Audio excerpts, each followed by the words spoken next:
मामला है सर, आप बता दें खुलकर ताकि नहीं, लोग इसको अभी बारीकी से समझ अभी पाएं। अभी अब ये पासा पलटता दिखाई दे रहा है। पहलवान चारों खाने चित तमाम खुलासे करूंगा। जो मुकदमा दर्ज हुआ है 64/16, जिसको बाद में किस तरह से समेटा गया था वहां पर, वो भी उसके बारे में बताऊंगा। मेरे पास सारे सबूत मौजूद हैं। अब किस वजह से कर रहे थे वो आप सबको पता है, पब्लिक डोमेन में आ गया है कि किस तरह से इनको फंडिंग की जा रही थी, किस तरह से इनको कौन फंडिंग कर रहा था सर? कौन लोग हो सकते हैं?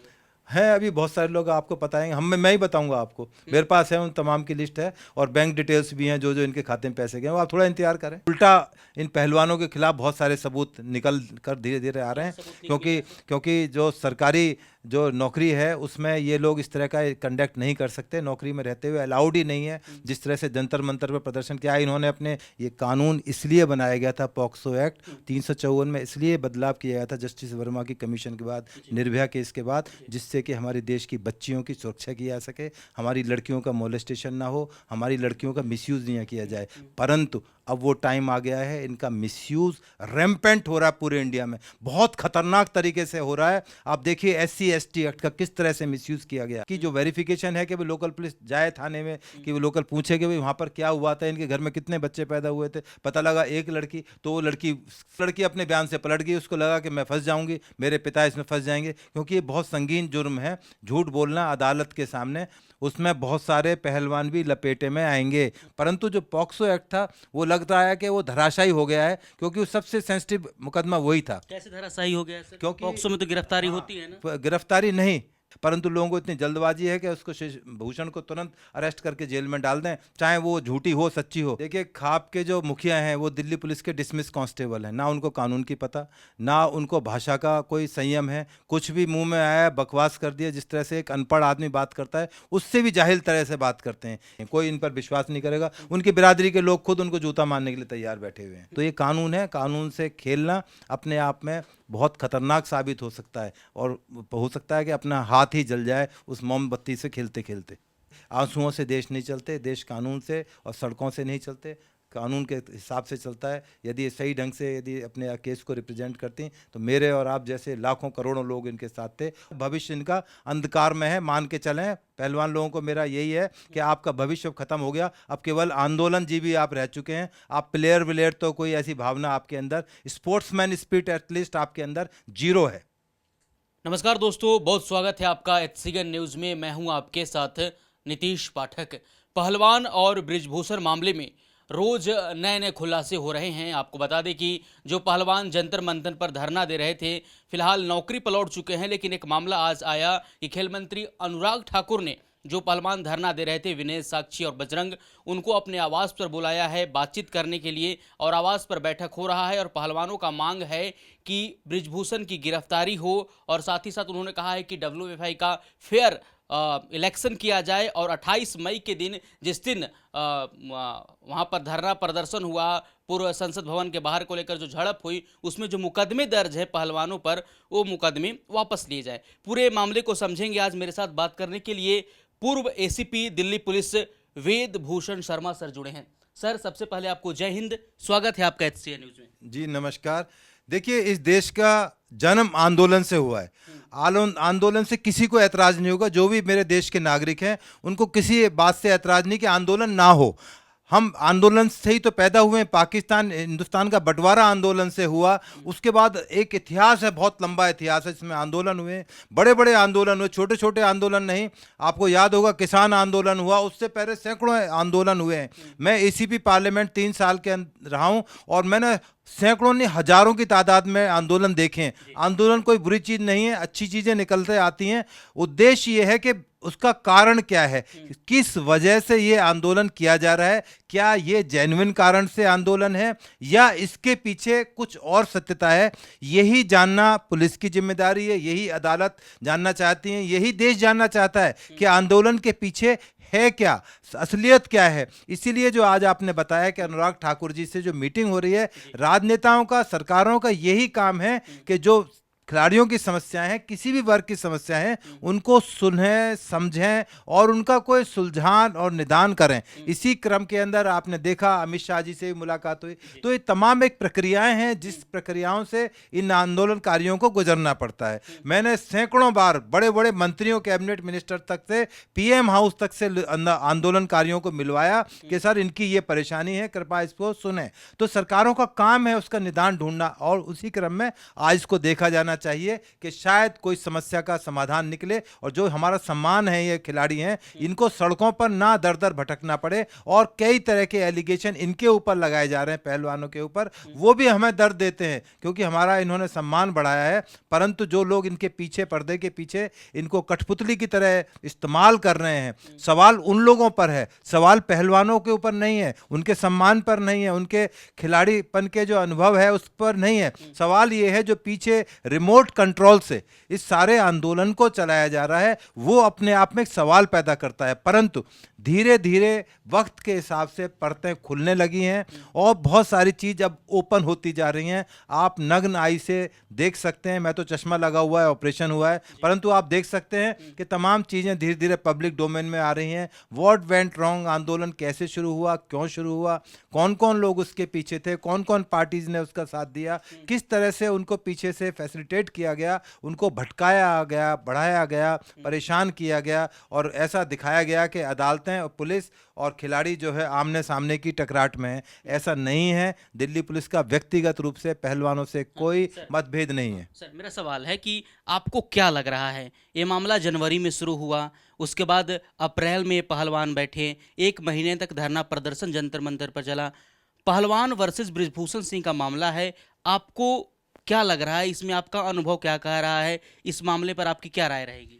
देखिए, जब ये मामले की शुरुआत आपने बताई, उस दिन तक इन्होंने कोई किसी थाने में, किसी इन्वेस्टिगेटिंग एजेंसी को कोई कंप्लेंट नहीं दी।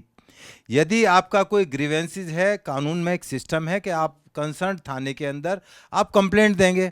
आप 10 साल पुराने मामले में अचानक उसको सामने ले आए, ये पहले दौर में नहीं हुआ था, ये सेकंड दौर की शुरुआत की बात हुई कि जब मुकदमा दर्ज करने की बात आई कि पुलिस उसमें मुकदमा दर्ज करे, इन्वेस्टिगेशन करे जिससे कि उनका ट्रायल हो सके। और जिद केवल ये थी कि भूषण सिंह को अरेस्ट कर लिया जाए, ब्रजभूषण सिंह को अरेस्ट करा जाए और उनके पद से केवल हटा दिया। उनकी 2 डिमांड थी, यदि वो उस टाइम पूरी हो जाती, एफआईआर भी दर्ज ना होती, वो आते भी नहीं एफआईआर के लिए। तो वो जो डिमांड थी उनकी, उसके पीछे कुछ उद्देश्य था, कुछ कारण थे जो अब धीरे धीरे एक्सपोज हो रहे हैं। अब 10 साल पुराना जो इंसिडेंट जिस लड़की ने अपना बताया है, क्या उस टाइम के सीसीटीवी फुटेज मिल पाएंगे? नहीं मिल पाएंगे। क्या उस टाइम की कॉल डिटेल्स मिल पाएंगी? क्योंकि 2 साल से ऊपर सिस्टम कॉल डिटेल्स मेंटेन ही नहीं करता, तो वो कॉल डिटेल्स नहीं पाएंगे। क्या वो जो गवाह मिल पाएंगे? उसमें आधे गवाह मर चुके होंगे, खप चुके होंगे, जिनके डिटेल भी नहीं पता होंगे। तो तमाम चीजें हैं, ये एक सवाल पैदा करने लगी कि ये कुछ ना कुछ गड़बड़ है। और देश गड़बड़ ये कह रहा है कि जैसे उस लड़की ने 2016 में वुमेन पुलिस स्टेशन रोहतक के अंदर 64/16 एक एफआईआर अपने साथी पहलवान के खिलाफ भी करा रखी थी। उस बारे में भी पुलिस ने जानकारी हासिल की, रोहतक जाकर एसआईटी टीम वहां पर गई, उसके गांव में जाके इन्वेस्टिगेशन करी, उसके पड़ोसियों से पूछताछ की, उसके चाचा से पूछताछ करी, तो पता लगा कि एक ही 2 लड़कियां पैदा कर दी गई, जबकि उस घर में केवल एक ही लड़की पैदा हुई थी। जो लड़की पैदा हुई थी जिसके साथ रांची में इंसिडेंट हुआ था, जिसका पॉक्सो एक्ट लगाया गया, उसका एक झूठा सर्टिफिकेट पंजाब से बनवा लिया गया। अब मामला और पेचीदा हो गया कि लड़की का जन्म रोहतक में हुआ, बर्थ सर्टिफिकेट दिल्ली का बन गया, एक लड़की और पैदा हो गई, पहली लड़की का डेथ सर्टिफिकेट वहाँ का आ गया। माँ बाप कहते हैं कि हमारे यहाँ तो एक ही लड़की पैदा हो, पूरा गांव कह रहा है एक लड़की। यही तो लोकल वेरिफिकेशन होती है कि लोकल पुलिस की जो वेरिफिकेशन है कि वो लोकल पुलिस जाए थाने में, कि वो लोकल पूछे कि भाई वहाँ पर क्या हुआ था, इनके घर में कितने बच्चे पैदा हुए थे, पता लगा एक लड़की। तो वो लड़की, सारा मामला धीरे धीरे खुलने लगा, उनको अपनी गलती का एहसास हुआ।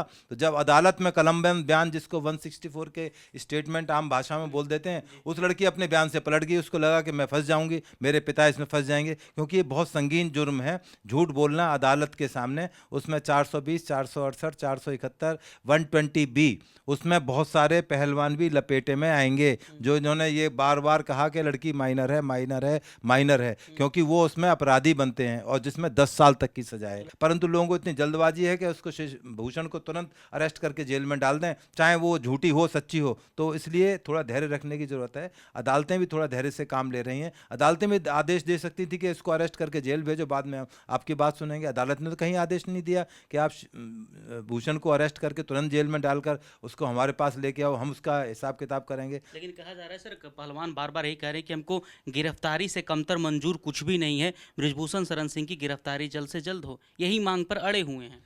देखिए, वो पहलवान का काम ही अड़ना होता है, तभी वो चित्त और पट का सौदा तभी होता है। हो सकता है इस मामले में उनको पट करनी पड़ जाए। वो करना चाह रहे थे, चित्त करना चाह रहे थे, चित्त करते करते पता लगा वो खुद ही पट में आ गए। तो पहलवानी में कुश्ती हारते भी हैं, तो हो सकता है इस बार मामला उल्टा पड़ जाए। और मुझे तो लग रहा है कि मामला उल्टा पड़ता दिख रहा है, क्योंकि जिस तरह से चीज़ें इन्वेस्टिगेशन की पब्लिक डोमेन में धीरे धीरे आ रही हैं, कुछ चीज़ें कॉन्फिडेंशियल होती हैं, वो जब चार्जशीट आएगी तो पता लगेगा। जैसे उसमें एक एलिगेशन एक बहुत बड़ी पहलवान लड़की का है कि उन्होंने मेरे साथ फला 2 दिन का उसने टाइम बताया छेड़छाड़ की। उस दिन वो वहाँ पर जो मिस्टर भूषण है वो यहाँ से सैकड़ों किलोमीटर दूर बैठे हुए थे। तो इतनी दूर से बैठे बैठे एक आदमी कैसे एक लड़की को कमरे के अंदर छेड़ सकता है? यही तो इन्वेस्टिगेशन है। सीसीटीवी कॉल डिटेल्स हैं, तमाम तरह के होटल्स के जो रजिस्टर्स हैं सारे एग्जामिन किए जाएंगे कि क्या उस दिन मिस्टर भूषण दिल्ली में थे भी या नहीं थे। सर, इस बार जो है ना, पहलवान हैं, ओलंपियन हैं, जाने माने चेहरा हैं, देश के लिए उन्होंने मेडल प्राप्त किया है, इन लोगों का आरोप है सर, इन लोगों का एलिगेशन है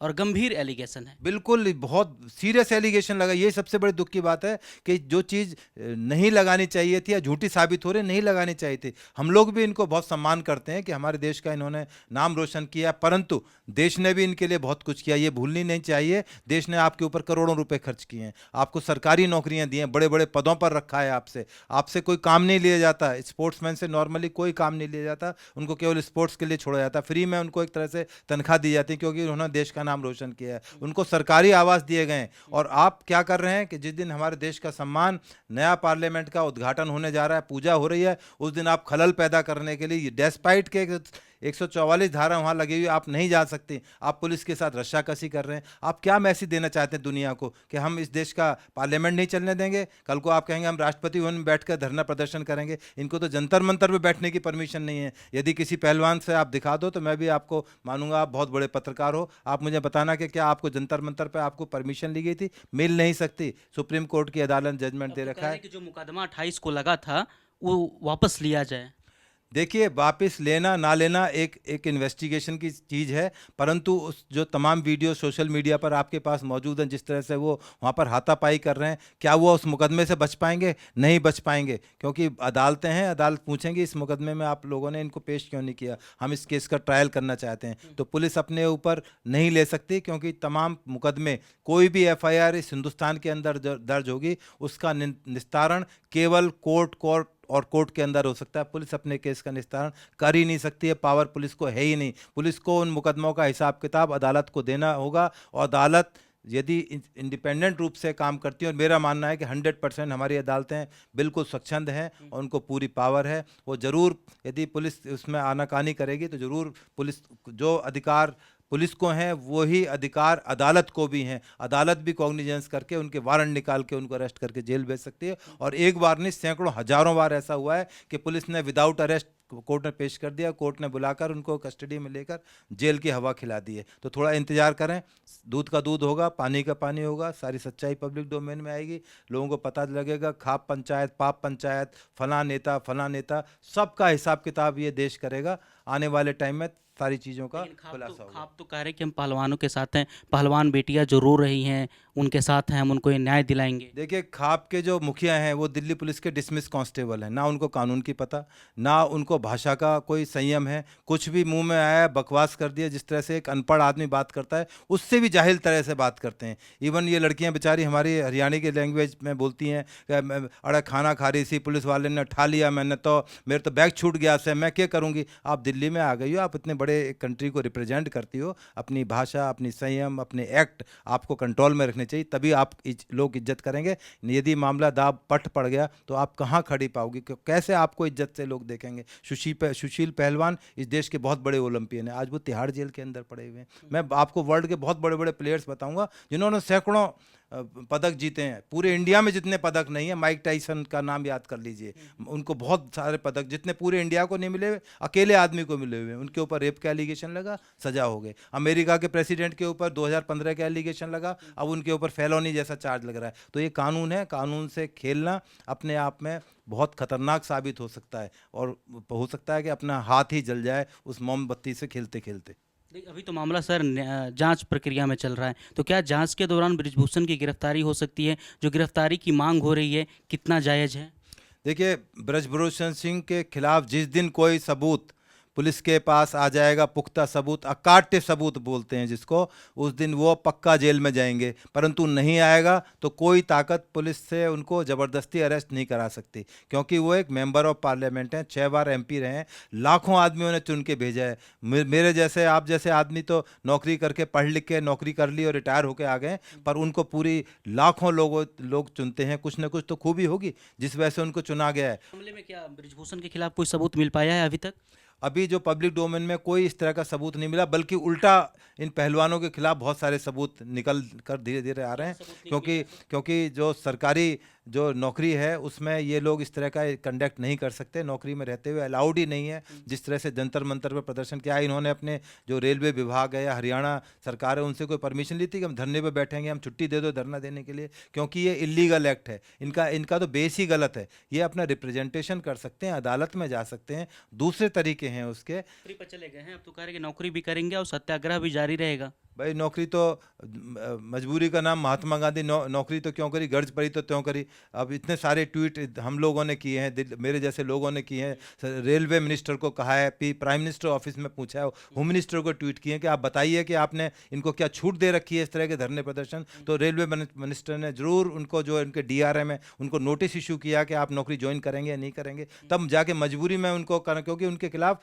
बहुत सीरियस मामला बनता है CCS कंडक्ट रूल का, और मुझे उम्मीद है कि उनसे जरूर इस बारे में उनके खिलाफ एक्शन लिया जाएगा, चाहे उनको सस्पेंड किया जाए, चाहे उनके खिलाफ डिपार्टमेंटल एक्शन किया जाए, उनकी सैलरी काटी जाए, उनको नौकरी से अलग हटाया जाए। क्योंकि जो उनका एक्ट रहा है अभी तक, वो एंटी नेशनल जो उनका स्टैंड है, उनकी कार्रवाई है। आंसुओं से देश नहीं चलते, देश कानून से और सड़कों से नहीं चलते, कानून के हिसाब से चलता है। यदि ये सही ढंग से यदि अपने केस को रिप्रेजेंट करती तो मेरे और आप जैसे लाखों करोड़ों लोग इनके साथ थे, और आज भी साथ हैं, क्योंकि हमारे देश का सम्मान है, इज्जत है, और हम भी दिल से इज्जत करते हैं। कुछ दिन पहले तो कह रहे थे कि हम इसे गंगा में प्रवाहित कर देंगे, यहाँ तक कि हरिद्वार भी चले गए थे, फिर बीच में खाप नेता नरेश टिकैत ने मेडल ले लिया। देखिए, गंगा कोई ऐसी चीज़ तो है नहीं कि आप समुद्र में जाके किसी हवाई जहाज़ से ड्रॉप करने थे उनको। गंगा में गए आप, पानी के गिलास में आप 2 मिनट के अंदर मेडल डाल सकते हैं। वो केवल एक हाई ड्रामा था, वहाँ पर पूरा एक प्रायोजित था कि वहाँ पर खाप पंचायत पहुँच जाएंगे। कल को कोई ट्रक वाले हड़ताल पर आ जाएंगे तो हम तो खाप वाले आ गए जी, अब तो ट्रक वालों की हड़ताल में। तो खाप का तो पर्पज़ ही दूसरा है। खाप का पर्पज़ है जो उनकी जाटों का जो सम्मान है, या उनके साथ कोई जाति ना हो, उनकी बिरादरी के साथ कोई गलत ना हो। खाप का मतलब ये थोड़ा ना कि आप किसी मैदान में जाके कूद पड़ो। आप कूदो ना, पाकिस्तान के खिलाफ जाके कूदो कि पाकिस्तान को जीना भारी करेंगे, और बहुत सारे मसले हैं जिनके अंदर कूद पड़ने चाहिए। उन पर तो खाप का कोई ज्ञान नहीं है। केवल जो लॉ एंड ऑर्डर क्रिएट करना है, एक सीन क्रिएट करना है, इस देश के लिए प्रॉब्लम क्रिएट करनी है, देश की टांग खींचनी है, देश के साथ लड़ाई लड़नी, उसमें सबसे ज़्यादा आगे खाप रहती है। तो इसलिए खाप का भी पाप सामने आ चुका है। देखते हैं अब कितने जो आंदोलन देश के अंदर होते हैं, खाप उठकर आती हैं। खाप का भी अब टेस्ट है। वैसे तो करीब करीब ख़त्म ही हो चुकी हैं। खाप का नाम जिस तरह से बदनाम किया गया है, वो सब जीरो पर आ चुकी हैं। कोई इन पर विश्वास नहीं करेगा। उनकी बिरादरी के लोग खुद उनको जूता मारने के लिए तैयार बैठे हुए हैं। अभी तक आपको क्या लगता है इस मामले में कौन एक्सपोज होता हुआ दिख रहा है? देखिए, एक्सपोज तो प्लेयर ही हो रहे हैं इसके अंदर, क्योंकि शशि भूषण के जो भूषण है उनके खिलाफ तो एलिगेशन ब्रजभूषण के खिलाफ तो लगाए जा चुके हैं, वो तो FIR में कन्वर्ट हो गए। वो उनके लिए एक ऐसा ब्लॉट है सारी ज़िंदगी के लिए, वो हट नहीं पाएगा। परंतु प्लेयर्स पर भी उतना ही ब्लॉट है। ना तो ये अब ये जहाँ पहुँचना चाह रहे थे, ना तो वहाँ पहुँच पाए, ना माया मिली ना राम, ना तो ये अब आने वाले टाइम में इनका फ्यूचर मुझे तो कुछ अच्छा दिखाई नहीं देता। ठीक है, नौकरी वोकरी करके रिटायर होकर घर चले जाएंगे, और बस इनके नाम में आ जाएगी मेरा रोती हुई TV पर दिखाई दे रही थी, मेरे शर्ट कितनी अच्छी लग रही थी, केवल वहाँ तक रह जाएगा। अब इनका आने वाला फ्यूचर मुझे अच्छा नहीं दिखाई देता। भविष्य इनका अंधकार में है, मान के चलें। पहलवान लोगों को मेरा यही है कि आपका भविष्य खत्म हो गया। अब केवल आंदोलन जीवी आप रह चुके हैं। आप प्लेयर विलेयर तो कोई ऐसी भावना आपके अंदर, स्पोर्ट्समैन स्पिरिट एटलीस्ट आपके अंदर जीरो है। मेरा एक और सवाल है सर, इस मामले में सीबीआई जांच की भी मांग उठ रही है। बहुत सारे लोग कह रहे हैं कि इस मामले में सीबीआई जांच होनी चाहिए। नहीं, वो सवाल नहीं उठने इनकी तरफ से नहीं उठी। ये बहुत बड़ा इंपॉर्टेंट सवाल है।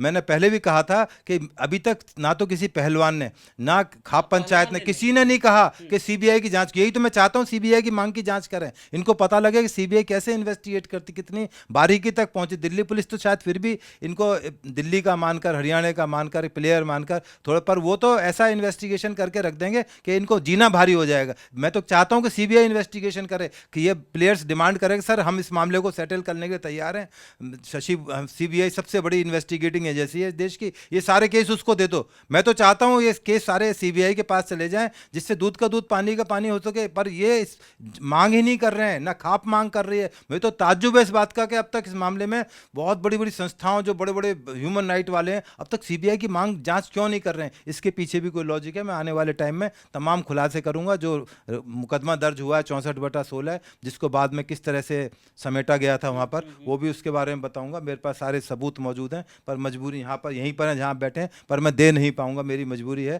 क्योंकि पॉक्सो एक्ट में बहुत सारे रेस्ट्रिक्शंस हैं, और मैं एक रिटायर्ड पुलिस अधिकारी हूँ। मैं कोई नेता नहीं हूँ, ना मेरा राजनीतिक किसी से संलिप्तता है, ना भूषण जी से है, ना किसी और से है, ना किसी जो से। भी मामला है सर आप बता दें खुलकर, ताकि नहीं, लोग इसको अभी- बारीकी से समझ अभी पाएं। अभी चूंकि क्योंकि ये पेचीदा मामला, होता जा रहा अभी है। मामला अदालत में, ये मामला मॉनिटरिंग में है और इन्वेस्टिगेशन में है। बड़ी डेलिकेट बातें हैं जो मैं बता सकता हूं, पर मेरा बताना मेरे पद के लिए, मेरी एज के लिए, मेरे संस्था के लिए ठीक नहीं है, सभी के लिए ठीक नहीं है, क्योंकि बहुत डेलिकेट इन्फॉर्मेशन है। उससे एक समाज के अंदर एक दूसरा तरह का मैसेज जाएगा, जो मैं नहीं चाहता। आने वाले टाइम में आप सबको पता लगेगा। ओपन सीक्रेट है, इसमें कोई ऐसा तो है किसका नहीं। पलड़ा भारी लग रहा है अभी?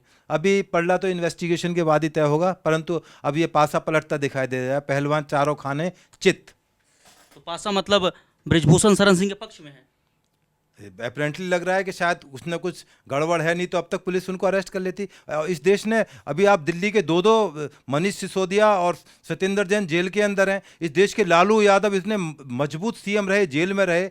अब हरियाणा के सीएम चौटाला 10 साल की उनको सजा हुई है। ये तो कुछ भी, शशि भूषण सिंह तो कुछ भी नहीं है, तो बहुत छोटी चीज़ है। यदि इनके खिलाफ अकाट सबूत जिस दिन मिल जाएंगे, 2 मिनट के अंदर दिल्ली पुलिस उठा के बंद कर देगी।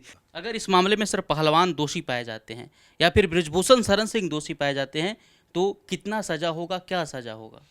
देखिए, यदि 182 धारा होती है झूठी एफआईआर लिखवाना, और एक होता है फोर्जरी कोई डॉक्यूमेंटेशन तैयार करना। जैसे मैंने बताया कि बर्थ सर्टिफिकेट, डेथ सर्टिफिकेट यदि फोर्ज तैयार हुए, वो बहुत सीरियस ऑफेंस है।